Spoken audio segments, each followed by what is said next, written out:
जानवरों की दुनिया भी कमाल की है ना?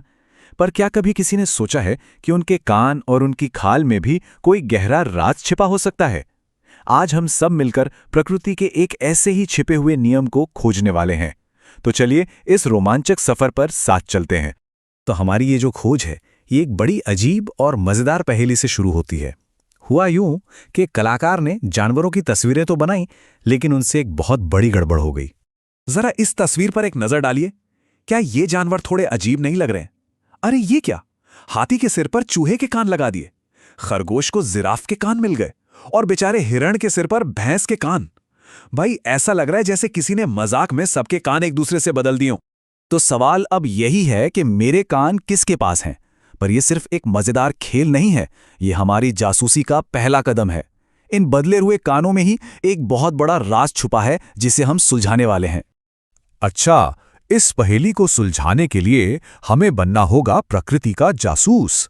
और हमारा पहला सुराग वो है जानवरों के कान। क्या हम उन्हें देख सकते हैं या फिर वो कहीं छिपे हुए हैं? चलिए पता लगाते हैं। यहां जरा ध्यान से देखिए। जब हम जानवरों को दो ग्रुप्स में बांटते हैं तो एक पैटर्न बिल्कुल साफ नजर आने लगता है। एक तरफ हैं हिरन, बाघ और हाथी जैसे जानवर जिनके कान हमें आसानी से दिख जाते हैं। वहीं दूसरी तरफ हैं मेढक, कौवा और सांप जैसे जीव जिनके कान हमें दिखाई ही नहीं देते। तो इसका मतलब क्या हुआ? क्या गोरैया या छिपकली सुन नहीं सकते? क्या उनके पास सच में कान होते ही नहीं हैं? ये सवाल हमें सिर्फ ऊपर ऊपर से देखने से आगे जीव विज्ञान की गहराई में ले जाता है।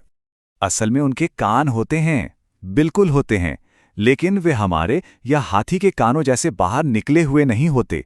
पक्षियों के सिर पर छोटे छोटे छेद होते हैं जो ज्यादातर उनके पंखों के नीचे छिपे रहते हैं। और जानते हैं, यही उनके कान हैं।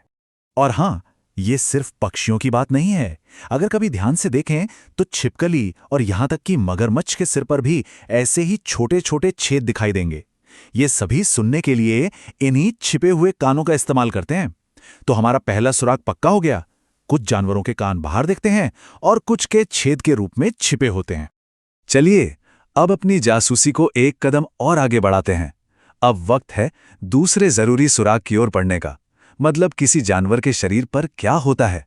बाल होते हैं, पंख होते हैं या कुछ और? कभी सोचा है कि ज़ेब्रा की धारियां या तेंदुए के धब्बे, ये सब खूबसूरत पैटर्न्स आते कहां से हैं?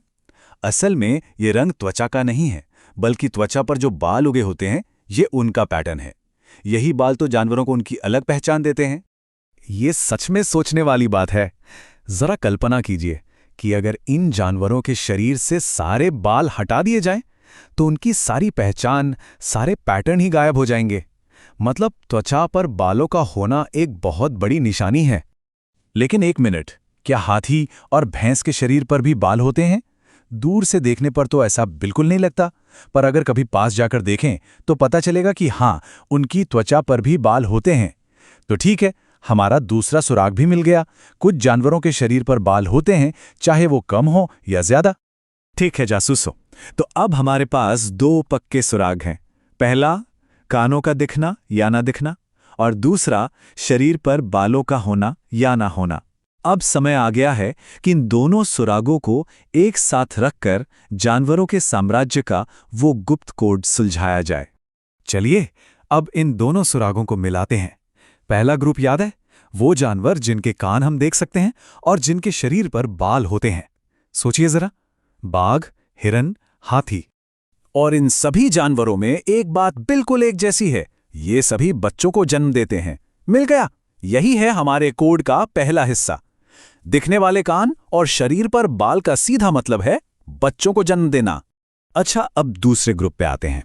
वो जानवर जिनके कान हमें नहीं दिखते, मतलब छेद जैसे होते हैं, और जिनके शरीर पर बाल नहीं होते बल्कि पंख या शल्क जैसी कोई चीज होती है, जैसे कि पक्षी, छिपकली या मेंढक। और कोड का दूसरा हिस्सा ये रहा, ये सभी जानवर अंडे देते हैं। है ना कमाल की बात? देखिए प्रकृति का ये नियम कितना सरल और कितना सटीक है।